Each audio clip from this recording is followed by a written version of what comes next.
Combination का concept है, अगर m c1 है तो that is equals to m factorial by m minus 1 factorial और 1 फैक्टोरियल। इसको हम लोग लिखते हैं m इंटू m माइनस 1 और डिवीजन में m माइनस 1 फैक्टोरियल। सॉरी यहाँ मेरा फैक्टोरियल छूट गया, ये कैंसिल हो गया, रिजल्ट हमको क्या मिल गया m। दूसरा, अगर m c2 लिखा है तो इसको लिखेंगे हम लोग m फैक्टोरियल बाई, हाँ ठीक है, m माइनस 2 फैक्टोरियल 2 फैक्टोरियल। तो इसको हम लोग क्या लिखते हैं m माइनस 1/2, ठीक है। सेम वैसे ही अगर m c3 होगा तो डायरेक्ट लिखे m माइनस 1/6, ये आ जाएगा। हमको क्या करना है ना कि इसके जगह पे हम यही पार्ट पुट करेंगे। अब थोड़ा आपको शायद कॉमन पार्ट दिख गया होगा कि कॉमन क्या है सब में से m, तो हम थोड़ा इसको छोटा कर लेंगे, ठीक है। देखिएगा, फर्स्ट रो में से m कॉमन, सेकेंड रो में से n कॉमन, थर्ड रो में से p कॉमन, तो बाहर क्या आया m n p। फिर डिटरमिनेंट में क्या बचा उस प्लेस पे 1, इसके बगल वाले में, अच्छा यहाँ 1 1 और 1, 2 वाले पे बात कर रहे हैं, ठीक है, 2 वाले पे बात कर रहे हैं। तो क्या आएगा m minus 1/2, m minus 1/2, n minus 1/2, p minus 1/2, और इधर साइड में क्या आएगा -1/2, ठीक है। और ये तो m minus 1, m minus 2/2, sorry 6, फिर n माइनस 1, n माइनस 2/6, और उसके साथ p माइनस 1, p माइनस 2/6। आप कुछ कॉमन ले सकते हैं क्या, तो ये निकाल ले, ये निकाल ले, तो यहाँ पे 12 आ गया, ठीक है। हाँ, वहां पे 12 अगर आ गया तो हम इसको हटाते चले, ये वाला पार्ट हट गया क्योंकि ये कॉमन निकल चुका है। अब जो भी पार्ट है आपके पास उसमें से सोचिएगा, अगर इसमें से इसको सब्ट्रैक्ट कर दे, ठीक है, ध्यान से जो बात बोल रहे हैं, इसमें से इसको सब्ट्रैक्ट कर दे, मतलब क्या बोले C3 changes to C3 minus C2, है ना, C3 changes to C3 minus C2, और उसके बाद जो मेरे पास पार्ट आएगा वो हम कॉमन अगर निकाल सकते हैं तो निकाल लेंगे, ठीक है। मगर हमको नहीं लग रहा उससे कोई फायदा होने वाला है ना, नहीं होगा। वो फायदा इसलिए नहीं होगा ना क्योंकि अगर आप इसमें से इसको सब्ट्रैक्ट कीजिएगा तो m माइनस 1 कॉमन आएगा, और यहाँ पे क्या बचेगा m, इसमें से इसको सब्ट्रैक्ट किए थे ना, तो m माइनस 2 और -1 आ जाएगा। अच्छा, अगर हम इसको ऐड कर दे तो ये स्क्वायर स्क्वायर स्क्वायर में आ जाएगा, उससे भी हमको कोई फायदा नहीं। सब्ट्रैक्ट कर ले इधर, ठीक है। अब सीधे प्रोसीड कर रहे हैं किस बात पे कि r1 changes to r1 minus r2 और r2 changes to r2 minus r3, बस ये काम करेंगे। इससे क्या फायदा होगा ना कि ये थोड़ा सा छोटा हो जाएगा, फिर उसके बाद एक्सपेंड कर देंगे mnp/12, और इसके साथ सब्ट्रैक्ट किए 0, सब्ट्रैक्ट किए m माइनस n, सब्ट्रैक्ट किए, ठीक है। तो ध्यान से देखिएगा क्या मिल रहा है, थोड़ा अलग से सॉल्व करते हैं। m square minus 3m plus 2 में से माइनस हो रहा है n स्क्वायर माइनस से प्लस 3n और -2। आपको ये पता चला, ये और ये तो कट गया, ठीक है। उसके बाद m square minus n square, m minus n, m plus n, और इन दोनों में से अगर -3 कॉमन ले ले तो क्या निकल जाएगा m माइनस n। दोनों में से अगर हम m माइनस n बाहर निकाल लें तो ये आ जाएगा m प्लस n माइनस 3। समझ में आया क्या लिख सकते हैं? तो बगल वाला जो है वो इतना लिखा जाएगा सब्ट्रैक्ट करके m माइनस n, और इसके साथ m plus n minus 3, m plus n minus 3, ठीक है, ये होगा। आगे देखिएगा, हाँ बोलिए बोलिए, 0 n माइनस p, और इसके साथ n माइनस p और n प्लस p माइनस 3, ठीक है। थर्ड वाला वैसे ही रहेगा 1 p माइनस 1, और इसके साथ p माइनस 1, p माइनस 2, इतना हो जाएगा। अब आपको एक और बात पता चल रहा है कि फर्स्ट रो में से m minus n common, second row में से n माइनस p कॉमन, वो भी निकाल लीजिए। तो वो जब आप बाहर निकालेंगे तो यहाँ बाहर में आ जाएगा क्या क्या, m n p के साथ m माइनस n, और इसके साथ n माइनस पी, इतना बाहर निकल गया।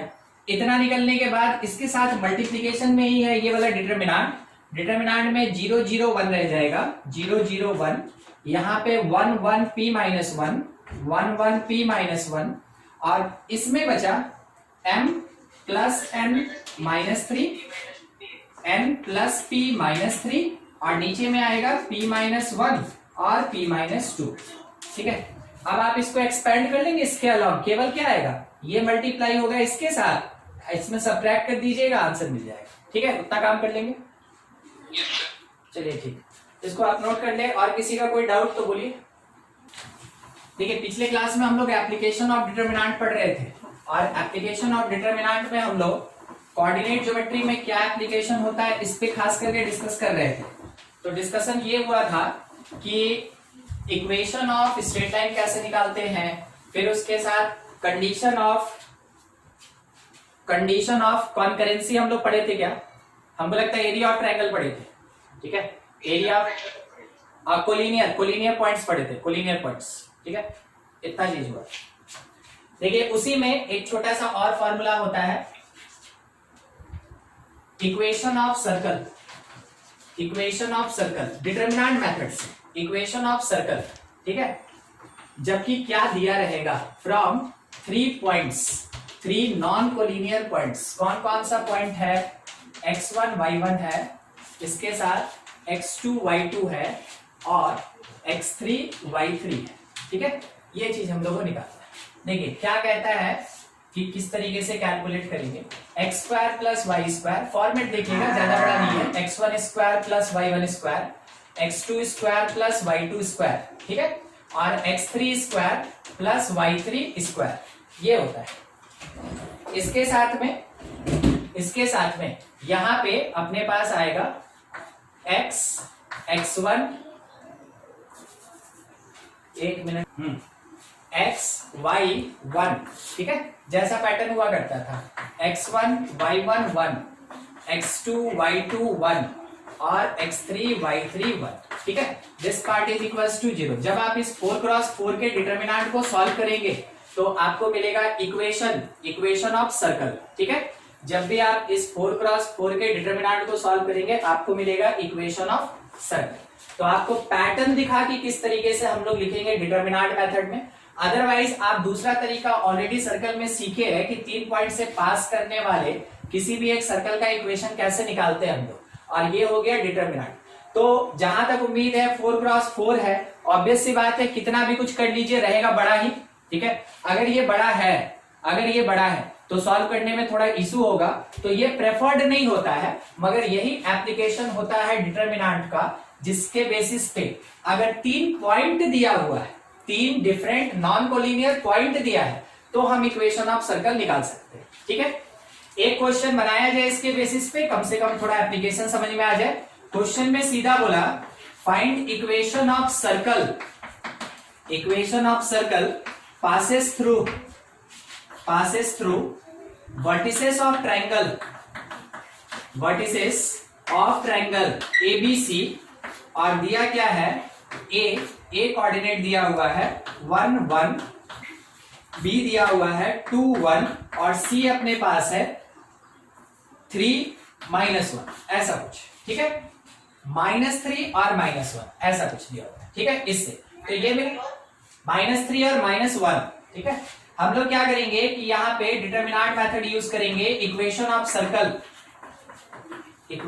Circle, determinant of x square plus y square, उसके साथ x1 square plus y1 square, x1 square plus y1 square 2, x2 square plus y2 square 5, x3 square plus y3 square 10, ये हो गया।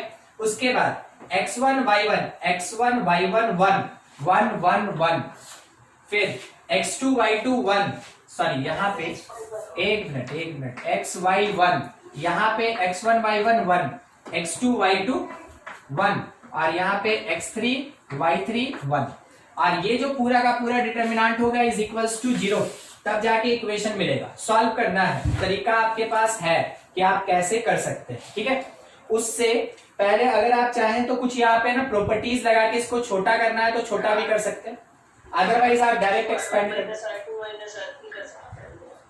हाँ ठीक है, आप ये काम कर सकते हैं कि कुछ भी है ना छोटा करने के लिए आप कुछ भी वैसा काम कर सकते हैं, उसके लिए कोई दिक्कत नहीं। हम देखिए इसमें से इसको सब्ट्रैक्ट कर दें, ठीक है। अगर सब्ट्रैक्ट करेंगे तो ये 2 टर्म 0 हो जाएगा, यही ना, ये 2 टर्म मेरे पास 0 हो जाएगा। हम वो कर सकते हैं, नहीं तो आप सिंपल एक्सपैंड कर दीजिए ना, छोड़िए उतना जमीला, आप करना चाहे कर सकते हैं, अदरवाइज सिंपल एक्सपेंशन देखिएगा क्या है, x square plus y square 4 cross 4 का है, कुछ भी लगा लीजिए, आपको लंबा तो होगा ही। इससे रिलेटेड रो कॉलम छोड़ के 1 1 1, फिर कितना 2 1 1, फिर कितना -3 -1 1। 4 क्रॉस 4 है, आप इसको छोटा नहीं कर सकते, बस नंबर्स का वैल्यू थोड़ा छोटा कर सकते हैं। ये x x x के साथ 2 1 1 2 1 1, फिर उसके बाद 5 2 1 5 1 1, फिर कौन 10 -1 10 -1, और प्लस y टाइम्स डिटरमिनेंट इसको छोड़ के 2 1 1 2 1 1, फिर उसके बाद 5 2 1 5 2 1, डिटरमिनेंट 10 -3 1 10 -3 1, और लास्टली 1 के लिए जब आप सॉल्व करेंगे तो -1 टाइम आएगा, प्लस माइनस प्लस माइनस, ठीक है, 1 टाइम आएगा 2 1 1, फिर से 5 2 1, फिर से 10 -3 और -1, ये आया ना। अच्छा, अगर आपको कोई भी 2 डिटरमिनेंट सेम सेम दिख रहा है, अगर कोई भी 2 डिटरमिनेंट सेम सेम दिख रहा है, आप उसको कॉमन ले लीजिए। नहीं आपको लग रहा है ये देखिए है सेम है कि नहीं है, हाँ कि ना, बस बताइए ना, है कि नहीं? नहीं नहीं नहीं, है ना, तो सेम नहीं है, आपको सॉल्व भी करना पड़ेगा। सॉल्व करने का तरीका हम लोग जानते हैं, 3 क्रॉस 3 का पूरा क्वेश्चन सॉल्व कर लिया जाए। हम लोग को मिला क्या कि this part is equals to 0 है सबसे पहले, तो हम लोग ऊपर से लिख सकते हैं कि x square plus y square times क्या आएगा वो देखें। तो 1 टाइम मिला हमको 1 + 1 यानी 2, -1 टाइम मिला 2 + 3 यानी 5, 1 टाइम मिला हमको -2 और +3 यानी 1 हो गया। फिर -x टाइम हमको क्या मिला कि 2 टाइम्स मिल रहा है यहां से 1 + 1 2 यानी 4, -1 टाइम हमको क्या मिल रहा है 5 - 10 -5 तो +5, +1 टाइम क्या मिल रहा है -5 - 10 यानी -15 हो गया। कोई ज्यादा बड़ा नहीं, यहां तक बड़ा, उसके आगे तो आप कर ही लेंगे। फिर 2 टाइम्स हमको क्या मिला 2 + 3 5 यानी 10, -1 टाइम क्या है 5 - 10 -5 यानी +5, 1 टाइम हमको क्या मिला -15 और -20 तो -35 हो गया। -1 टाइम 20 और 15, हाँ ठीक, ये 2 टाइम्स क्या मिला -2 और +3 तो 2, -1 टाइम कितना -5 और -10 -15 का +15, 1 के लिए -15 और -20 तो -35 हो गया। This part is equals to 0, ये पूरा पार्ट किसके इक्वल होगा 0। सॉल्व कर लिया, यहां से मिल गया -2 तो इसका मतलब है -2x square -2y square, multiply करते चले, ठीक है।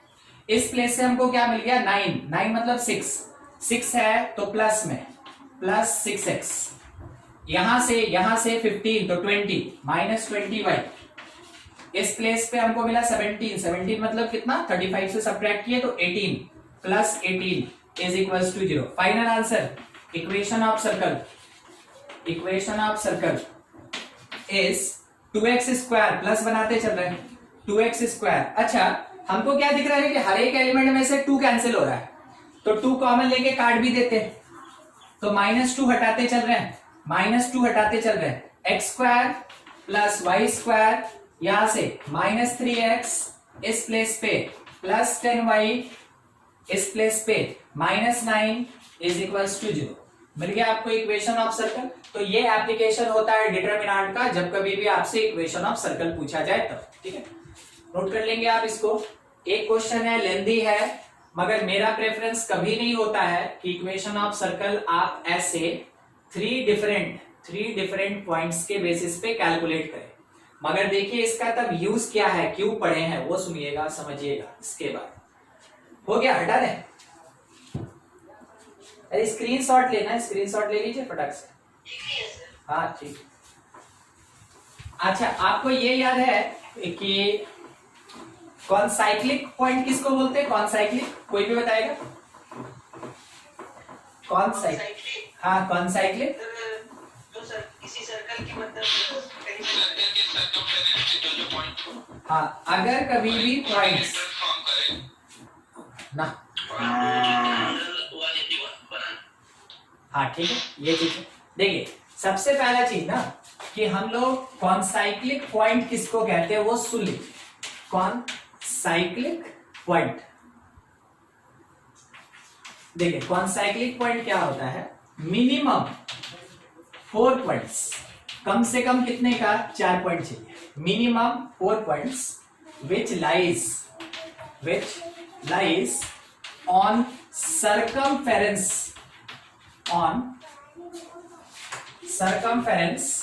of circle, ठीक है, called concyclic। समझ में आया क्या कहते हैं? ठीक है, called concyclic। किसको कहते हैं हम लोग? concyclic। तो देखिए अगर कभी भी मेरे पास 4 पॉइंट, कम से कम रिक्वायरमेंट कितने का? 4 पॉइंट। अगर 3 पॉइंट है और नॉन कोलिनियर है, ऑलवेज कॉनसाइक्लिक होगा क्योंकि वो तीनों मिलकर एक सर्कल बना देगा। इसलिए रिक्वायरमेंट है मेरे पास कितने का? 4 पॉइंट का। क्वेश्चन कैसा रहेगा और इसका यूज क्या है? बोलेगा चेक A 1 - 1, B 0 1, C 0 1 लिखा है, ठीक है, C 2 - 1 और D दिया हुआ है हम लोग को 0 3 आर कॉनसाइक्लिक और नॉट, ठीक है, कॉनसाइक्लिक है कि नहीं ये चेक करना है। तो हमको क्या करना है ना कि ये जो 4 पॉइंट है, आप क्या सीखे हैं कोऑर्डिनेट ज्योमेट्री में कि किसी भी 3 पॉइंट को यूज करके आप इक्वेशन ऑफ सर्कल निकाल ले। इक्वेशन ऑफ सर्कल में चौथे पॉइंट को पुट कीजिए एक्स वाई के जगह। अगर LHS RHS इक्वल आ गया then all 4 points are concyclic, otherwise not. आप कोऑर्डिनेट ज्योमेट्री में यही सीखे। अब डिटरमिनेंट आपको क्या कहता है ना, ये 0 1 0 1 डिटरमिनेंट क्या कहता है कि इन चारों पॉइंट के बेसिस पे जैसे इक्वेशन ऑफ सर्कल होता है वैसे अगर आप अरेंजमेंट करें और उसका वैल्यू अगर 0 आ गया, अगर वैल्यू 0 आ गया डिटरमिनेंट का, तो इसका मतलब है वो कॉनसाइक्लिक होता है। बस एक ही बात, ठीक है। तो हम लोग यहां लिखते थे x²y², किसी भी पॉइंट को ले लीजिए तो क्या आया, a को ले ले, a का स्क्वायर मतलब x² + y² कितना 2।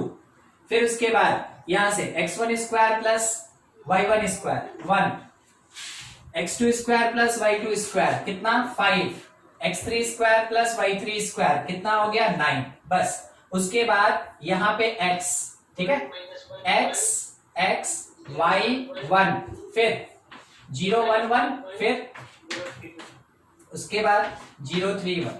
हम चेक करेंगे अगर 0 आया = 0 तो वैसे केस में कॉनसाइक्लिक होगा, ठीक है, और अगर नॉट इक्वल टू 0 आया तो नॉट कॉनसाइक्लिक। बस हमको यही चीज चेक करना है, ठीक है। अगर इस डिटरमिनेंट का वैल्यू 0 आया देन कॉनसाइक्लिक, अगर नहीं आया तो ये नॉट कॉनसाइक्लिक। चलिए आपका काम है सॉल्व कीजिए। अब ये क्वेश्चन बताए थे कि इसका वैल्यू क्या आ रहा है, चेक कीजिए सब कोई, बनाइए जल्दी जल्दी। आप चाहे प्रॉपर्टी लगा दें या डायरेक्ट सॉल्व कर दें, कोई मतलब नहीं है, ठीक है, बस थोड़ा जल्दी कीजिएगा। 0 आ रहा है, ठीक, एक जगह आंसर मिला कि 0 आ रहा है, और बाकी लोग देख लीजिए।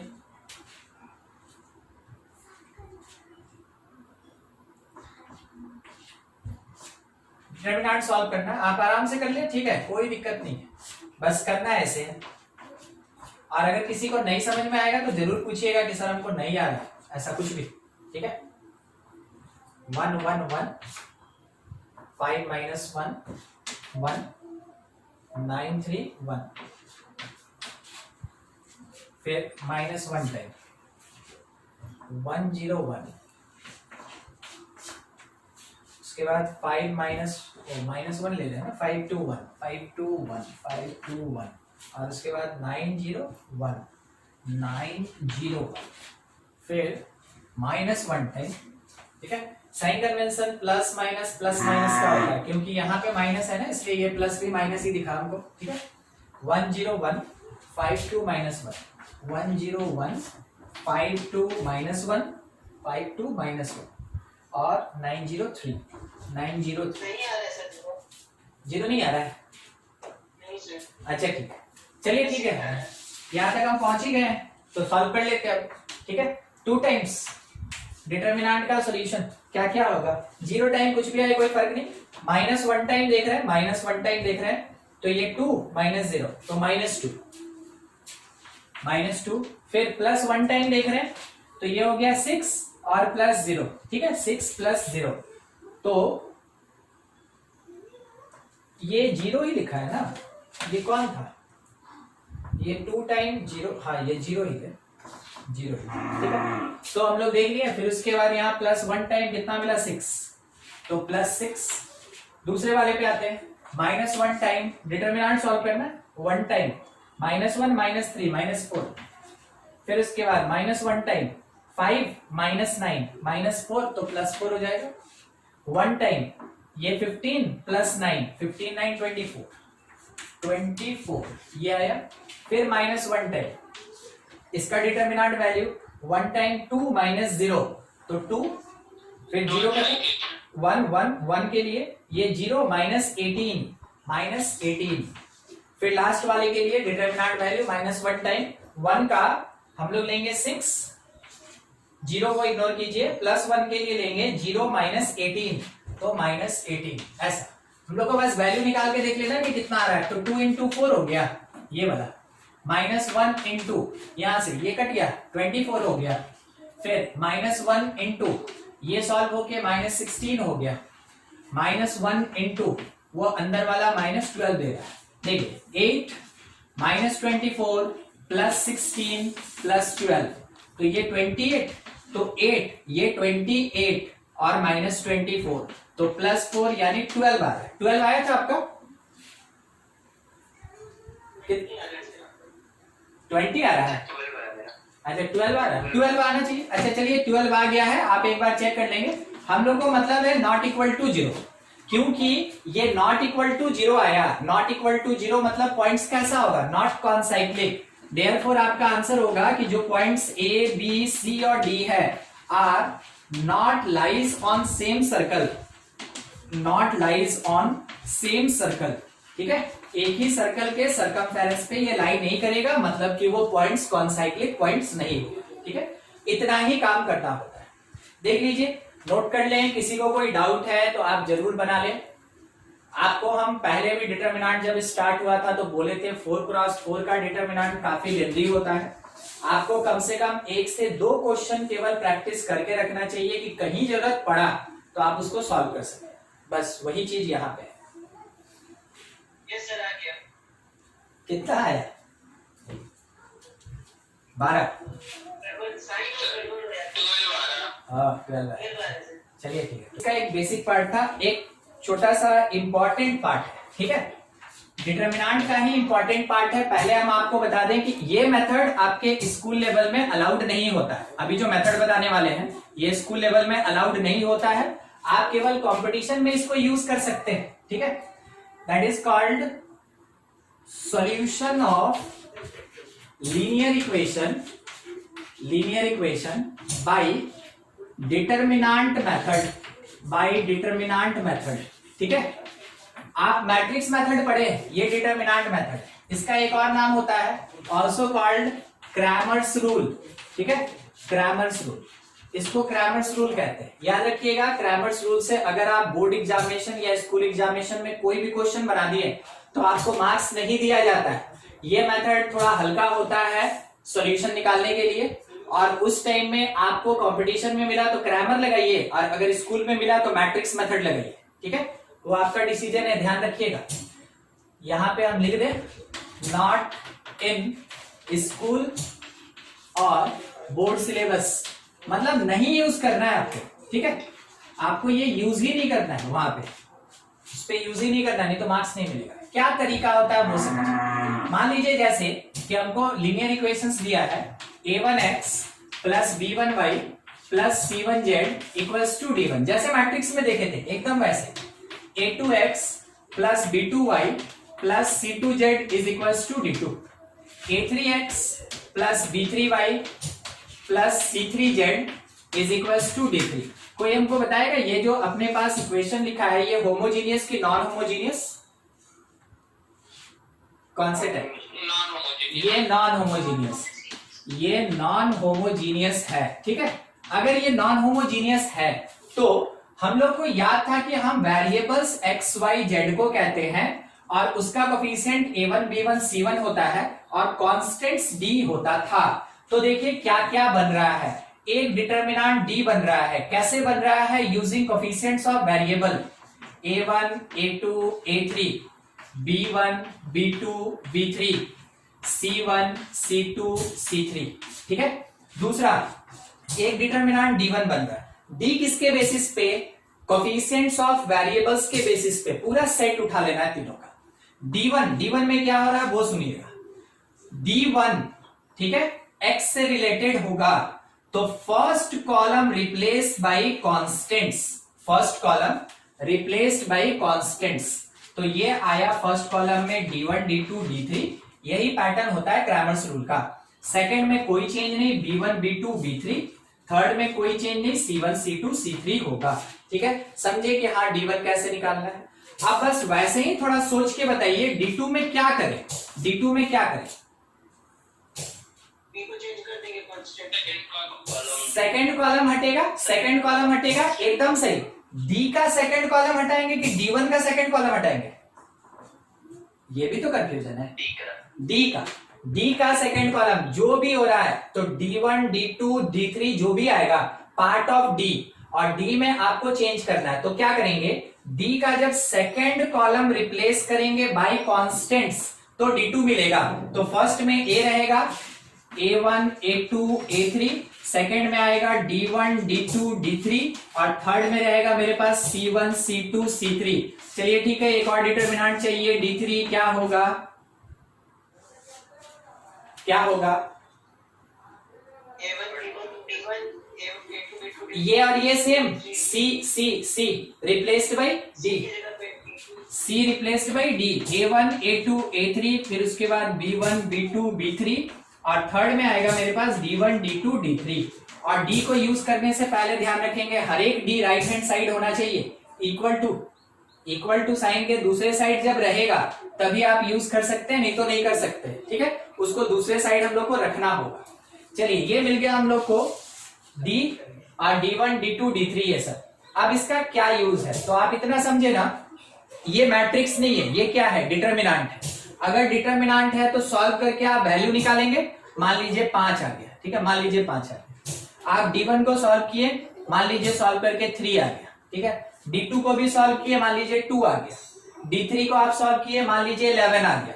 तो आप समझ रहे हैं ये डिटरमिनेंट है, जिसको सॉल्व करेंगे तो कोई कांस्टेंट वैल्यू मिलेगा। हमको कांस्टेंट वैल्यू मिल गया, ठीक है, चारों का कांस्टेंट मिल गया। अब x जो होगा, x that is equals to d1 by d। ध्यान रखिएगा, आपको याद है d1 किसको हटाए थे? a को हटाए थे। किसका कोफिशिएंट था? a, x का कोफिशिएंट था। इस कारण से किसका कैलकुलेशन है? x का। y तब कैसे निकलेगा? d2 बाई d करके निकलेगा। z तब कैसे निकलेगा?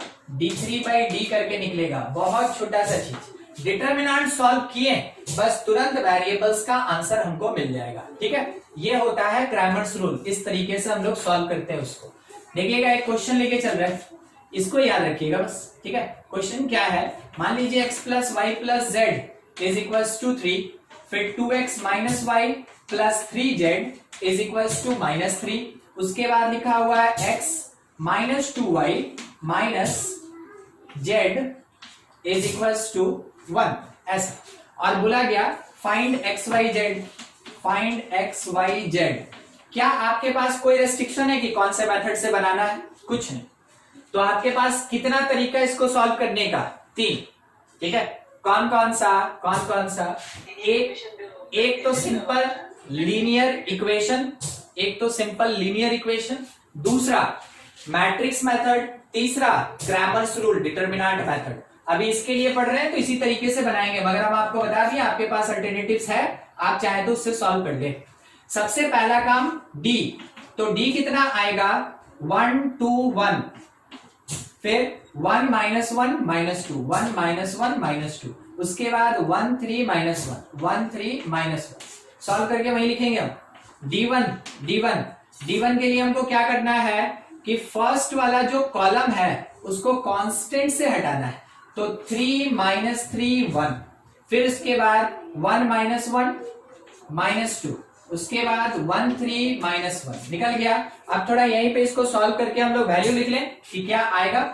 तो देखिए 1 टाइम 1 + 6 7, -1 टाइम -2 -3 -5 का माइनस +5, 1 टाइम -4 और +1 -3, सॉल्व करके क्या मिला 12 13 9 आ गया डी का वैल्यू। D1 हमको मिला, देखिए सॉल्व करके क्या आता है 3 टाइम्स 1 + 6 तो 21, -1 टाइम 3 -3 0, छोड़ देते हैं 1 टाइम 6 + 1 7, ये कितना आ गया मेरे पास 28। अब देखिए क्यों हम दो ही निकाले ना कि D1 मिल गया और D मिल गया, तो कम से कम हम आपको ये तो बता देंगे कि हाँ देखिए x क्या होगा, तो x होगा D1/D यानी 28/9 मिल गया हमको x। ऐसे ही अगर हम D2 और D3 निकाल लें और उसको D से डिवाइड कर दें, D से डिवाइड कर दें, हमको y और z मिलेगा। आपका काम है आप इसको नोट कर लें, ठीक है, और इसमें से हमको y और z निकाल के दीजिए, सॉल्व कीजिए जल्दी जल्दी। और कोई दिक्कत है किसी को, कोई डाउट है तो पूछ लीजिए।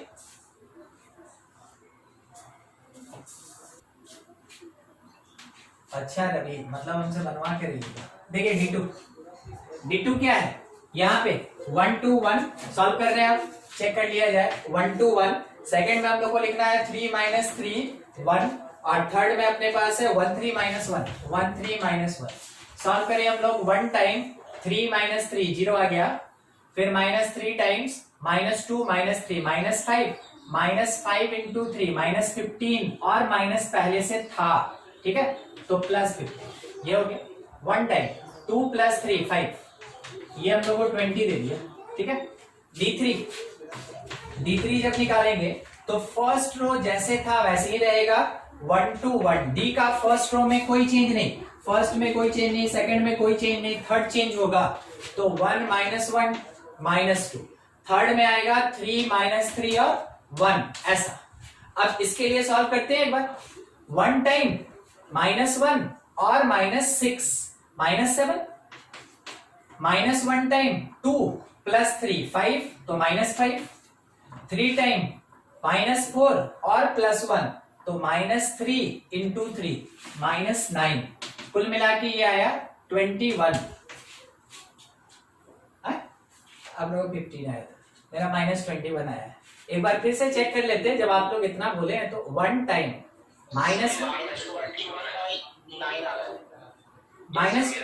D3 यही आ रहा है ना? हाँ ठीक है, D3 यही आ रहा है। चलिए ठीक है, दो आदमी सपोर्ट कर दिया, आप कम थोड़ी है। y = क्या होता है D2/D, D2 है मेरे पास 20 और D था 9, z अपने पास है D3/D, तो D3 है -21/9। अब आप इसको सॉल्व कर लें, वो कोई बड़ा चीज नहीं, ठीक है, -7/8। x y z पता नहीं सही है कि नहीं, तो एक बार x हमको पता है ना 28/9, हम आपको पहले भी बोले थे कि ये वाला किसी का गलत नहीं होता है, नहीं बनता है वो बात अलग है, मगर गलत नहीं होता है। तो कैसे चेक कर लेना, किसी में पुट करके, किसी एक इक्वेशन में पुट कीजिए, फर्स्ट में पुट कर रहे हैं तो x + y + z दिया था कि वो 3 होगा, हम पुट करना स्टार्ट किए, x 28/9 प्लस y 20/9 और z, तो z था -21/9 इज इक्वल्स टू, चेक किया जाए तो ये आया -1, यहां से सब्ट्रैक्ट हो गया 27/9, जो कुल मिला के किसके बराबर 3 के बराबर होता है, सेटिस्फाइड। तो हमको पता चला कि मेरा जो आंसर आया है XYZ का जो आंसर आया है ये मेरा करेक्ट है, ठीक है। क्योंकि आपको जब एग्जामिनेशन में आंसर नहीं पता होगा, अभी तो प्रैक्टिस कीजिएगा तो बुक पलट के आंसर मिला भी सकते हैं, एग्जामिनेशन में जब आपके पास आंसर नहीं होगा, चेक करने का आपका यही तरीका होगा कि हाँ मेरा जो आंसर आया वो करेक्ट है कि नहीं। ठीक है, इसका मतलब आप कभी ऐसा ना सोचें कि ऑब्जेक्टिव में आया है तो क्यों नहीं हम चारों ऑप्शन को पुट करके और चेक कर लेते हैं, जो सेटिस्फाइड करेगा वही आंसर। कोई जरूरी नहीं होता है, ठीक है, क्योंकि वहां पे कुछ ना कुछ कंडीशन रहता है, तो वो काम आपको हम प्रेफर नहीं करेंगे कि करना चाहिए, मगर निकाल लेने के बाद एक बार चेक करके कंफर्म हो जाइएगा कि हाँ मेरा आंसर सही। ठीक है, नोट कर लेंगे, अगर किसी का नहीं बना है तो फिर थोड़ा आगे बढ़े। हाँ बोलिए बोलिए।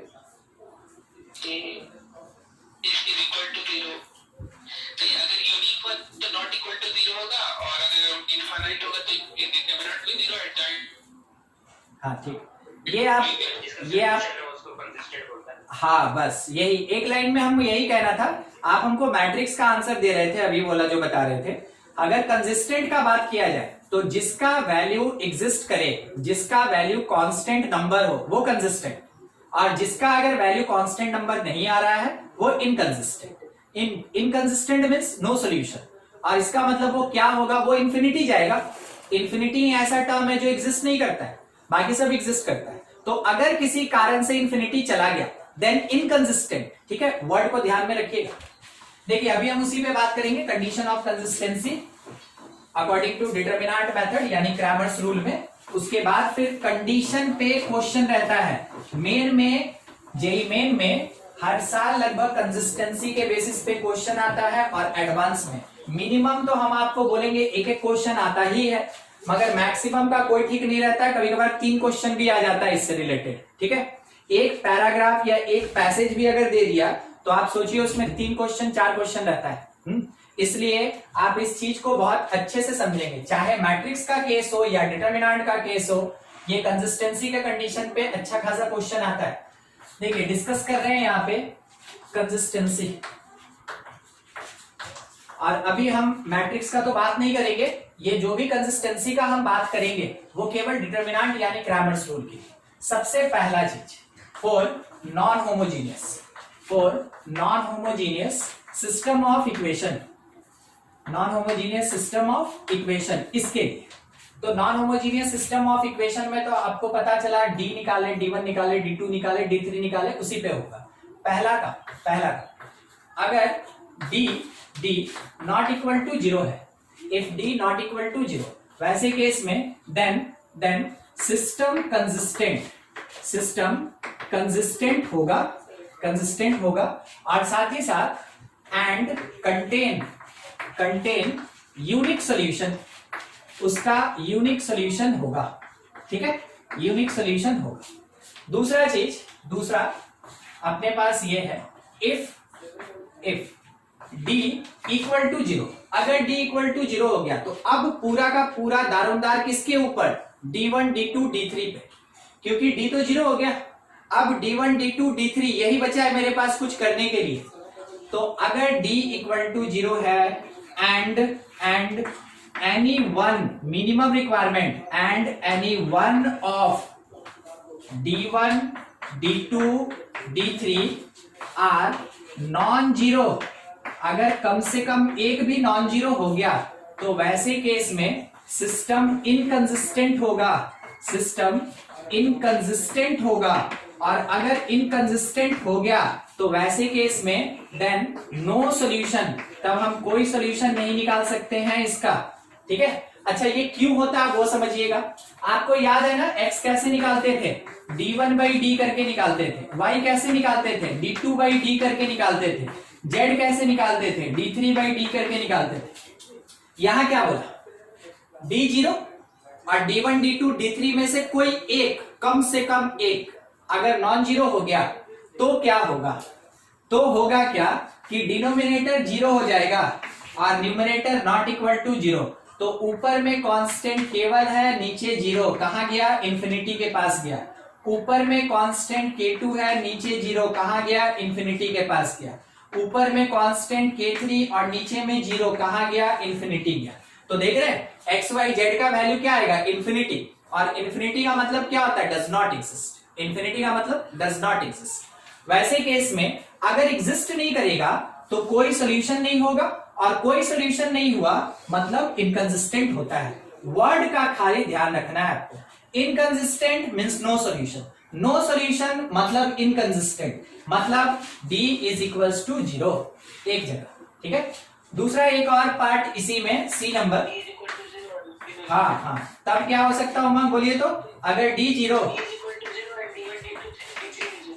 d1 d2 d3 आर 0 सब, ठीक है, सब का सब 0, वैसे केस में क्या होगा, वैसे केस में क्या क्या बोलिए बोलिए, हाँ 0/0 मतलब कितना सॉल्यूशन, सब में 0/0 है ना, सब में 0/0, वैसे केस में क्या हो जाएगा, इनफाइनाइट सॉल्यूशन। तो सॉल्यूशन है कि नहीं है, है। अगर सॉल्यूशन है तो कंसिस्टेंट कि इनकंसिस्टेंट, कंसिस्टेंट। तो जब d इक्वल टू 0 और d1 d2 d3 सब का सब 0 हो जाए, वैसे केस में बोलेंगे then system is consistent, system मेरा कंसिस्टेंट होगा।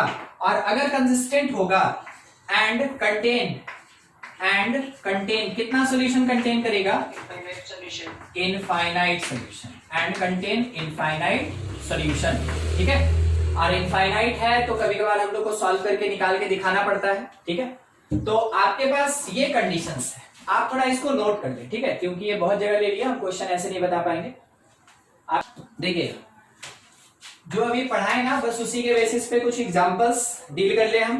क्वेश्चन क्या दिया है कि x plus y plus z is equals to 2, फिर 2x plus y minus z is equals to 3 और 3x plus 2y plus k z is equals to 4, k into z equals to 4 has unique solution, has unique solution. तो बोला गया कि find कीजिए k क्या होगा, बोलिए हम क्या करें। मेरे पास 3 इक्वेशन दिया और एक अननोन दे दिया k, और हमसे ये पूछा गया कि k का वैल्यू बताइए। हम पूछे कैसे बताएं, कुछ तो बोलिए। तो क्वेश्चन क्या बोल के दिया कि देखिए इसके पास यूनिक सॉल्यूशन है। तो यूनिक सॉल्यूशन आपको याद है, फर्स्ट केस, कंसिस्टेंसी का फर्स्ट केस, ठीक है। फर्स्ट केस जो था उसके अकॉर्डिंग फॉर यूनिक सॉल्यूशन कौन 0 नहीं होना चाहिए, d should not equal to 0। अब d कैसे बनाएंगे, तो d आपको याद होगा वेरिएबल के कोफिशिएंट से 1 2 3 1 1 2 1 -1 k, और ये क्या होना चाहिए, नॉट इक्वल टू 0। सॉल्व करके k निकाल सकते हैं। आया कितना मेरे पास, 1 time k plus 2 -1 time 2k plus 3 plus 1 time ये मिला 4 - 3, that should not equal to 0, यानी कि k प्लस 2 यहां से -2k -3 plus 1 not equal to 0, k -k 2 और ये तो 0 हो गया, तो k should not equal to 0, क्या होगा, शुड नॉट इक्वल टू 0। ये अपने पास आंसर आएगा। देख लीजिए कुछ डाउट है तो पूछ लीजिए उसमें, कि उसको भी खत्म कर ले तो दोनों पे क्वेश्चन करने में थोड़ा आसान होगा, ठीक है। बी नंबर अपने पास था होमोजीनियस इक्वेशन, हाँ। तो होमोजीनियस में क्या मिलता है हम लोग को, a1x plus b1y plus c1z is equals to 0, और a2x plus b2y plus c2z। Non homogeneous पे उतना क्वेश्चन नहीं मिलता है कंपटीशन का, होमोजीनियस पे बहुत क्वेश्चन मिलता है कंपटीशन का। Plus c3z is equals to 0। आप थोड़ा सोच के बताइए तो यहाँ से d कितना होगा, तो d हम लोग को मिला a1 a2 a3, यही ना मिलेगा, देखते चलिएगा, b1 b2 b3 और c1 c2 c3। कोई बताएगा हमको d1 कितना मिलेगा, d2 कितना मिलेगा, d3 कितना मिलेगा,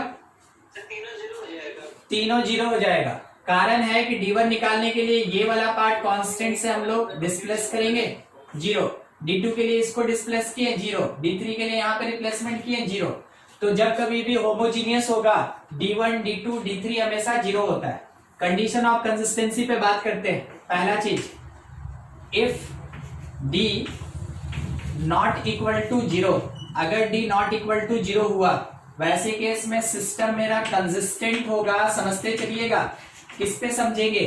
तो समझना आपको इस चीज पे है कि x अभी भी d1/d होगा, ठीक है, y जो है वो अभी भी d2/d होगा, इस कॉन्सेप्ट पे समझना है। अगर d नॉट इक्वल टू 0 है तो सिस्टम कंसिस्टेंट होगा और कंटेन करेगा एंड कंटेन ट्राइवल सॉल्यूशन, ठीक है, या फिर हम इसको एक नाम और दे दें, जीरो सॉल्यूशन। जीरो सॉल्यूशन कहने का मतलब x y z सब बराबर किसके बराबर? 0। कैसे आया? d1 0 है, नीचे नॉन जीरो है, तो 0/non-zero 0, 0/non-zero 0, तो x y z सब 0 मिलेगा। तो कौन से वर्ड से आप रिलेट करेंगे? इस वर्ड से रिलेट करेंगे। किसको रिलेट करेंगे? d मेरा नॉट इक्वल टू 0, ठीक है। काम का चीज वही है, क्वेश्चन में वही काम देगा। सेकंड बात क्या कह रहा है ना कि अगर d 0 हो जाए, वैसे केस में फिर से कंसिस्टेंट तो होगा, ठीक है, और उसके साथ में इनफाइनाइट और ट्राइबल की नॉन ट्राइबल सॉल्यूशन मिलेगा हम लोग को। वैसे केस में नॉन ट्राइबल सॉल्यूशन मिलेगा, इनफाइनाइट नॉन ट्राइबल सॉल्यूशन मिलेगा, ठीक है। चलिए, ये था मेरे पास होमोजीनियस, ये वाला आप पहले ही कर लिए हैं। थोड़ा हटाते हैं, एक क्वेश्चन है, देखा जाए इसी के बेसिस पे।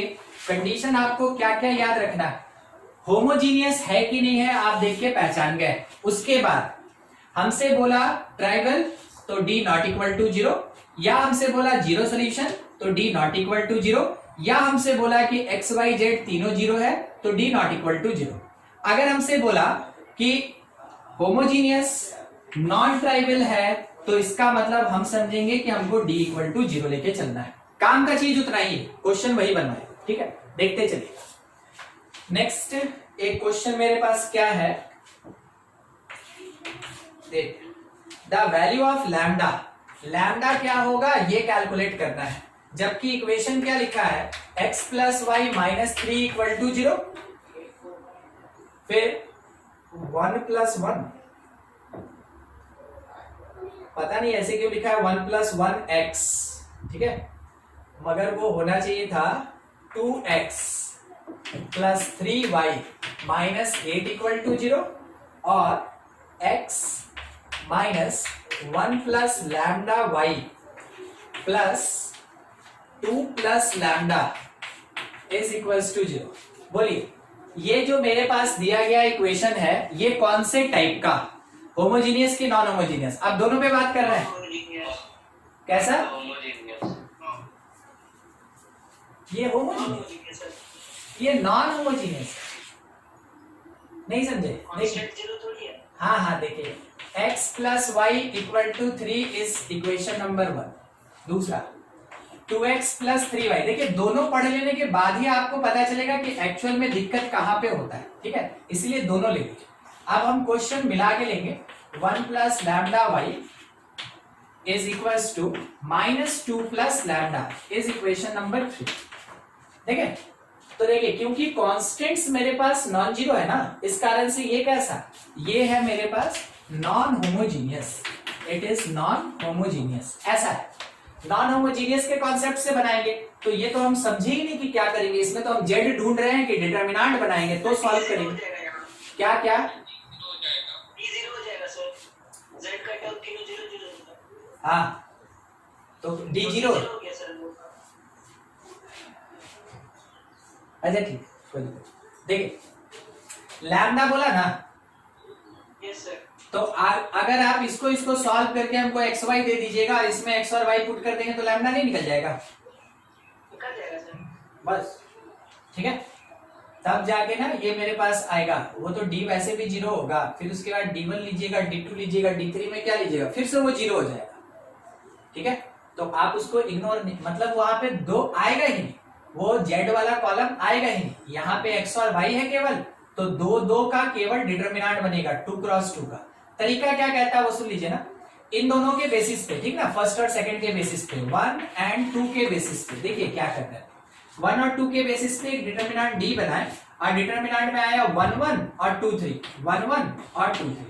एक डिटरमिनेंट d1 बनाए जिसमें कि फर्स्ट कॉलम रिप्लेस्ड बाय 3 8 और 1 3, 2 वेरिएबल तो 2 क्रॉस 2 का डिटरमिनेंट, 3 वेरिएबल तो 3 क्रॉस 3 का डिटरमिनेंट। अच्छा d2 बनेगा, एक d2 बनेगा तो इसमें 1 2 तो रह ही गया, 1 3 रिप्लेस बाई 3 8।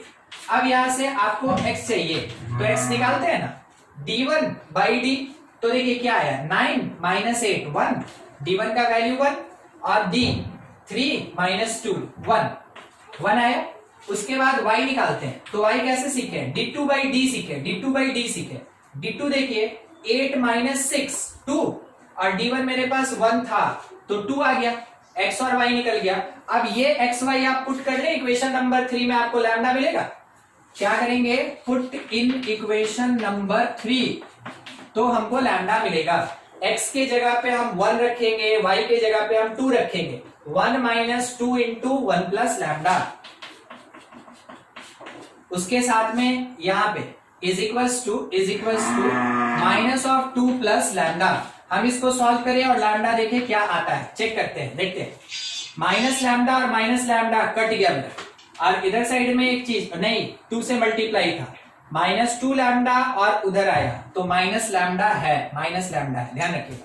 कांस्टेंट देखें माइनस 2 और प्लस 1 तो माइनस 1 इधर हुआ, माइनस 1 इधर हुआ, ठीक है, और उसको इधर भेजे तो प्लस 1 हुआ, यानी कि ये बस माइनस लैम्डा माइनस 1 आ रहा है तो लैम्डा इज इक्वल्स टू 1 हो जाएगा। माइनस लैम्डा माइनस 1 हो रहा था तो लैम्डा इज इक्वल्स टू 1 हो जाएगा। ये आया मेरे पास सोल्यूशन। देखिए फिर जाके अब हम आपको है ना इस पे क्वेश्चन करा दे, मिक्स रहेगा, आपको देख के डिसाइड करना है क्या है नहीं है। स्क्रीनशॉट लीजिए जल्दी जल्दी, थोड़ा बड़ा बड़ा होता है ना, ये टाइम लगता है इसमें, जल्दी जल्दी।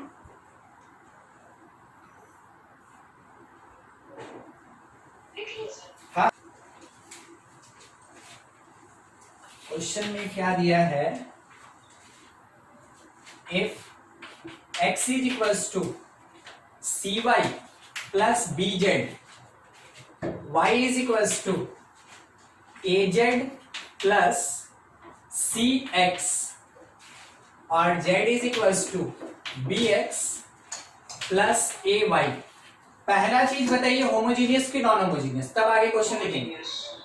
होमोजीनियस, हर एक टर्म में वेरिएबल है, हर एक टर्म में वेरिएबल है, ये होमोजीनियस, ठीक है। अब उसके बाद आगे ये बोला गया x y z are non zero, x y z not all zero, तो बोला गया देन फर्स्ट ऑप्शन हमको क्या दिया, a square plus b square plus c square plus 2abc is equals to 0। Second option अगर आप समझ गए तो बनाना स्टार्ट करें, हम केवल ऑप्शन लिख रहे हैं, a square plus b square plus c square minus 2abc is equals to 1। C था अपने पास a square plus b square plus c square plus 2abc is equals to 1, और डी अपने पास है नन ऑफ दिस। इसको solve करने के लिए बोला गया, क्या काम का चीज है, ये काम का चीज है। क्वेश्चन समझाने वाला यही है कि करेंगे क्या। तो क्वेश्चन में अगर आप देखें तो यहाँ क्या लिखा, x y z not all zero, x y z not all zero, यानी एक्स वाई जेड सब एक साथ जीरो नहीं होगा। होमोजीनियस एक्स वाई जेड एक साथ जीरो नहीं होगा, इसका मतलब नॉन ट्राइवल, सॉल्यूशन। और नॉन ट्राइवल से रिलेटेड कंडीशन क्या एग्जिस्ट करता है, d इज इक्वल्स टू 0। अब d ले लें तो d is the determinant of, देखते चलिएगा इसको उधर, हाँ इन सबको ना उधर भेज देंगे, ठीक है, 1 और माइनस 1 c और b, ठीक है। फिर उसके बाद x c, फिर ये -1, फिर उसके बाद a, इधर उधर लिखा है ध्यान से, x पहले b फिर कौन a और तब -1, ऐसा ये हो गया। अच्छा ये कौन सा, ये सिमेट्रिक है, मगर सिमेट्रिक रह के क्या करेगा, डिटरमिनेंट तो निकालना ही पड़ेगा। सॉल्व करेंगे -1 टाइम्स 1 माइनस a स्क्वायर, फिर -c टाइम्स ये आया -c प्लस -ab, फिर प्लस b टाइम्स ये देगा ac प्लस b, इतना, ठीक है। और ये जो d है वो किसके equal 0, this part is equals to 0। Solve कर लें आप इसको और जो आंसर आ रहा है बताइए हमको, सॉल्व कीजिए सबको, आंसर जो आ रहा है बताइए क्या आ रहा है।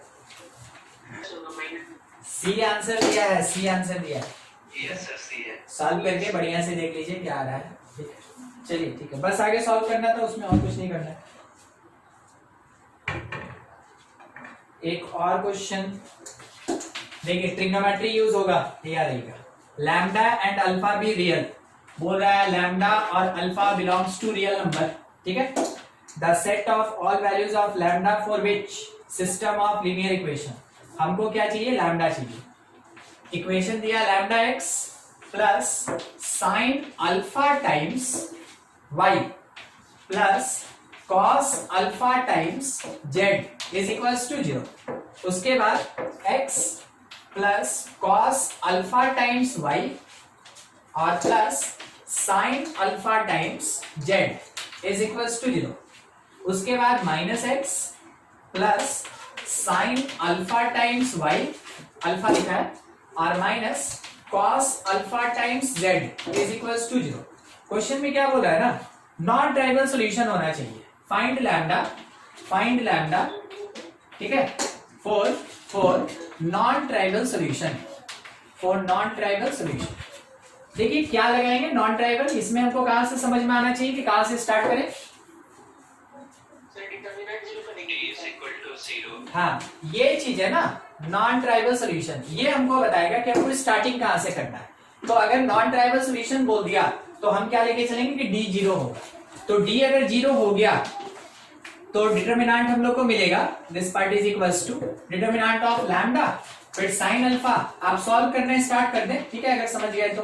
बाकी हम भी लिखते आ रहे हैं 1 फिर कॉस अल्फा और उसके साथ में साइन अल्फा, इस प्लेस पे -1 फिर साइन अल्फा और इसके साथ में माइनस कॉस अल्फा, ये होगा। और ये पार्ट कितना होना चाहिए, 0 होना चाहिए। आप इसको सॉल्व कर लें क्योंकि इसमें सब अल्फा के टर्म में आएगा, निकालना है लैम्डा, ध्यान रखिएगा। तो जितना आ रहा है थोड़ा सॉल्व करके आप बताएं, फिर देखते हैं। अल्फा में फंसे? ओ हम सोचे आप बोले कि हाँ सर अल्फा में फंस गए। अच्छा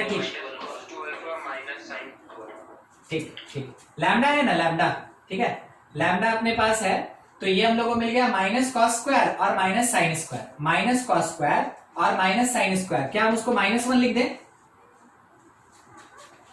नहीं समझे? Yes sir. लिखा क्या था ना, देखिए ना, माइनस कॉस स्क्वायर अल्फा और माइनस साइन स्क्वायर अल्फा है, तो माइनस कॉमन ले लेंगे तो ये 1 हो जाएगा, ठीक है। तो हम उसको लिख दिए लैम्डा, सॉल्व करते चल रहे हैं, determinant lambda 1 time.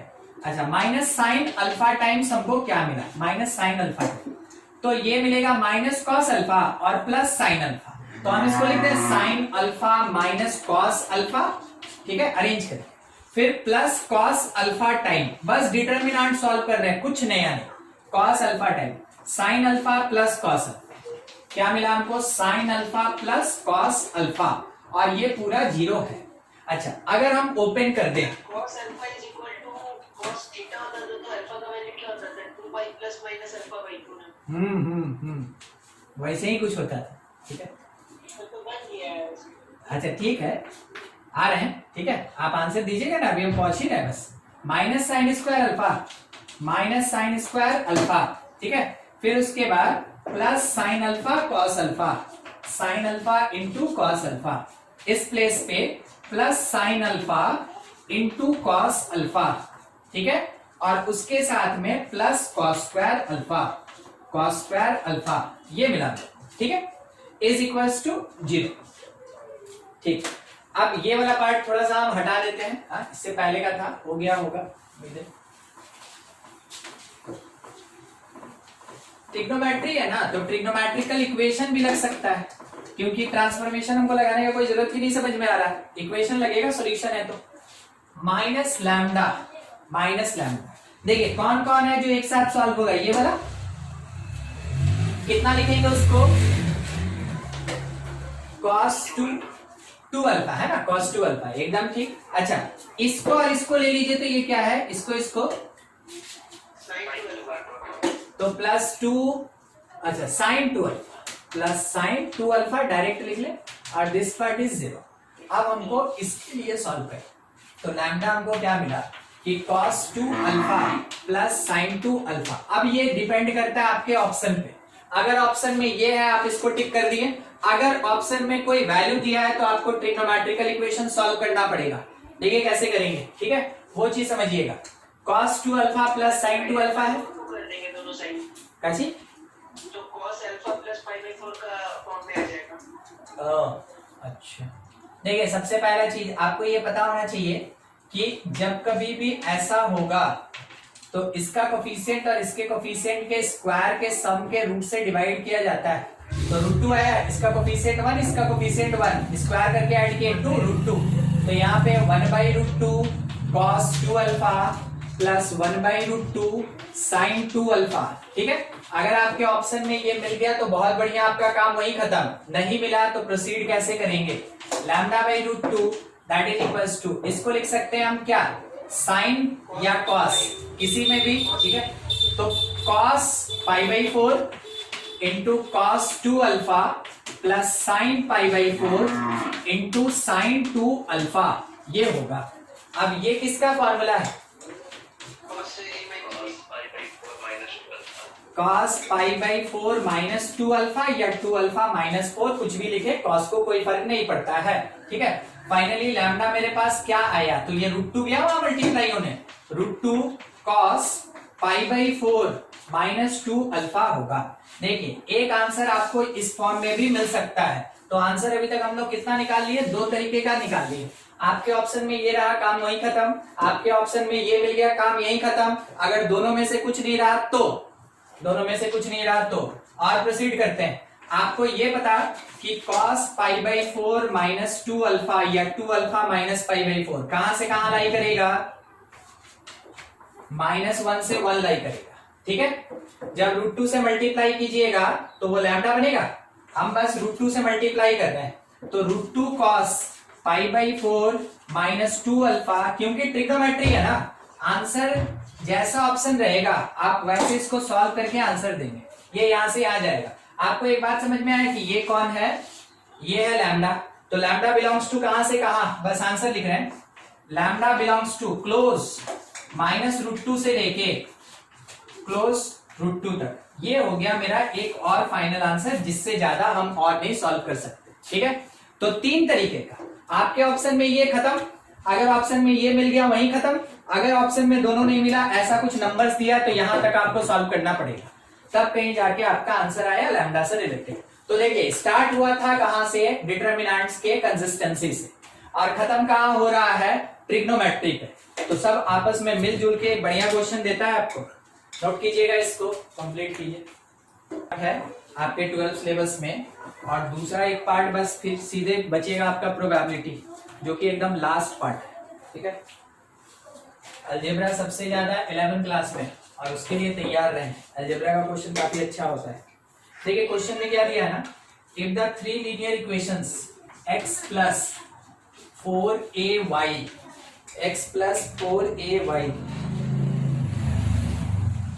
Plus az is equals to 0, दूसरा है x plus 3by plus bz is equals to 0, x plus 2cy plus cz is equals to 0। Homogeneous है, has non trivial solution. Question बोला इसके पास नॉन ट्राइवल सॉल्यूशन है, has non trivial solution. तो बोला गया एबीसी किसमें होगा, ABC are in, first option बोला है, मैंने वही एपी जीपी एचपी यही सब निकालना है, एचपी। सेकंड बोला क्या, जीपी।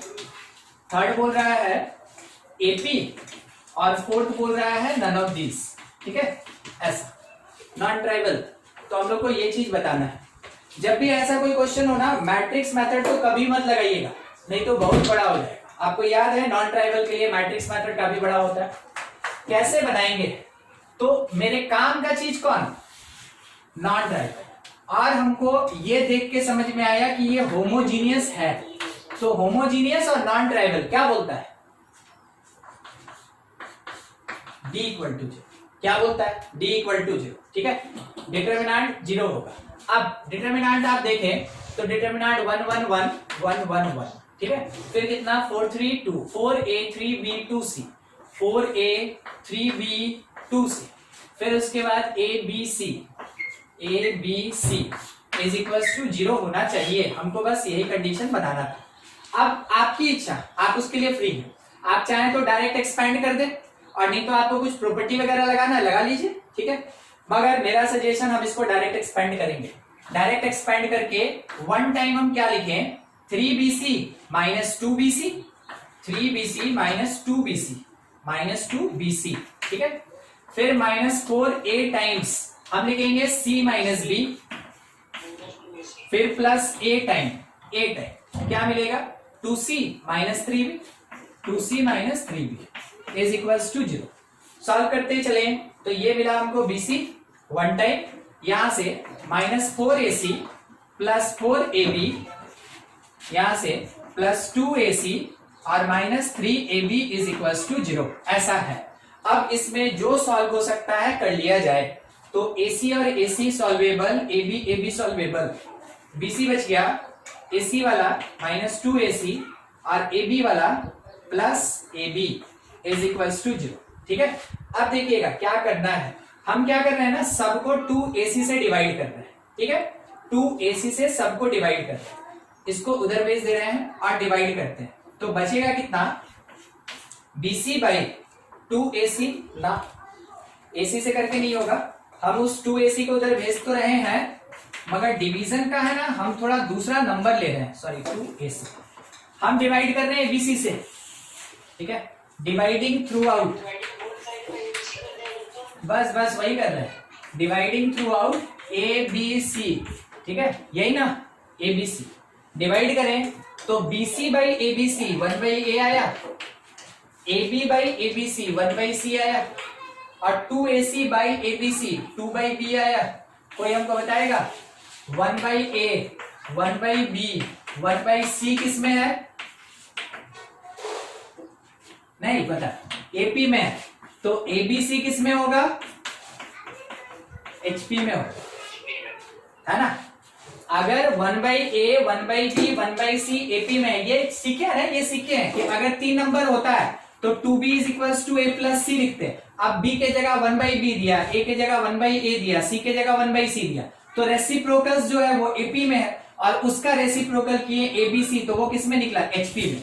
मेरा आंसर किसके लिए हमको देना था? हमको आंसर ABC के लिए देना था। कौन सा आंसर हो जाएगा? HP, ठीक है, नोट कर लिया आप इसको।